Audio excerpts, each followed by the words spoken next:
हरि ओम. पूजनीय स्वामी भक्त डॉक्टर सुषमाताई वाटवे यांनी लिहिलेल्या स्पर्श परिसाचा या ग्रंथमालिकेतील 3ऱ्या भागाचं वाचन आपण ऐकत आहोत.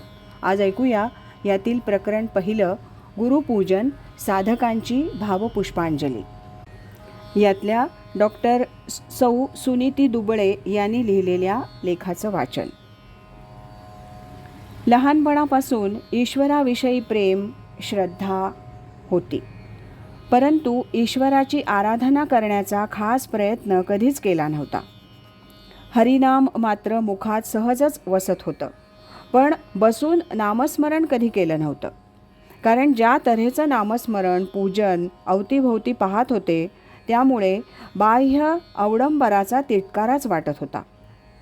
तरीही ईश्वरी शक्तीच्या अस्तित्वाबद्दल प्रगाढ श्रद्धा अंतःकरणात वसत होती. 18 तासांच्या कष्टप्रद दिनक्रमात भगवंतानं कितीतरी वेळेला मला सहाय्य केलं होतं. त्याबद्दल खूप खूप कृतज्ञता बाळगून होते. जीवनाची वाट वेडीवाकडी वळणं घेत जात होती.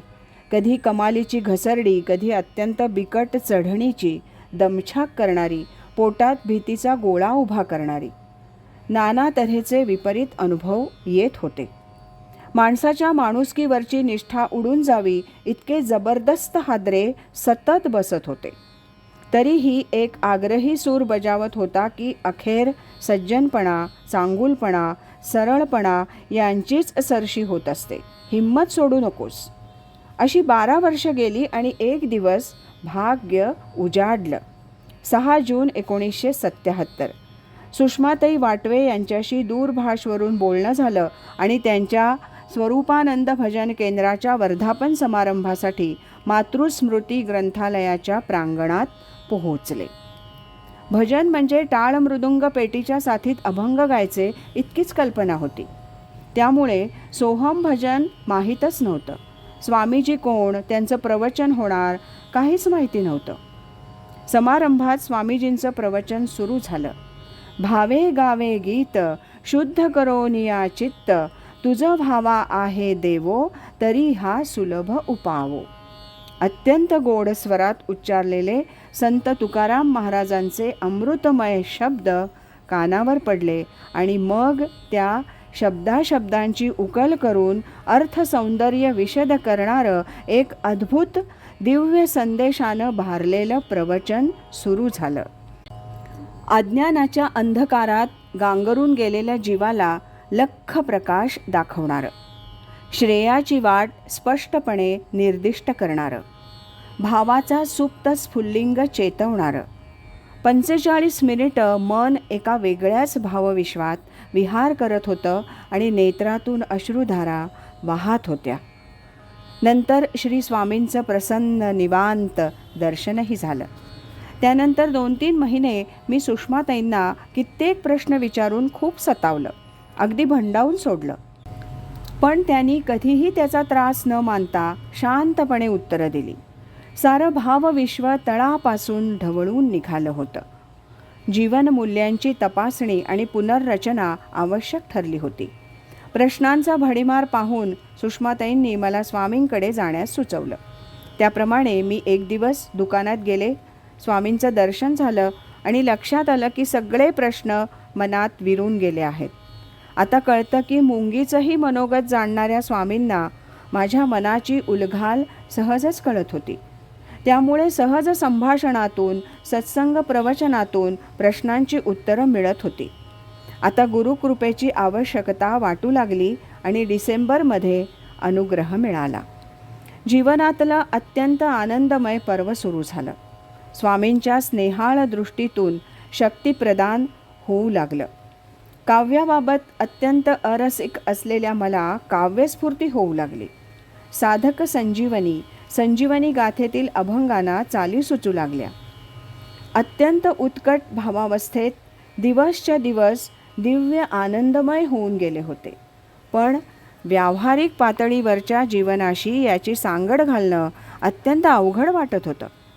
अशा स्थितीत सर्व बाजूंनी स्वामी सांभाळत होते याचा अनुभव येत होता. या काळात सौ लीला तांबे हिची संगत मला फार उपयोगी पडत होती. तिच्या अभंग गायनाबद्दल स्वामी म्हणत, लीलाताईंनी गायलेले स्वामी स्वरूपानंदांचे अभंग म्हणजे केशरयुक्त मसाल्याचं आटीव दूध चांदीच्या पेल्यातून द्यावं तसं वाटतं.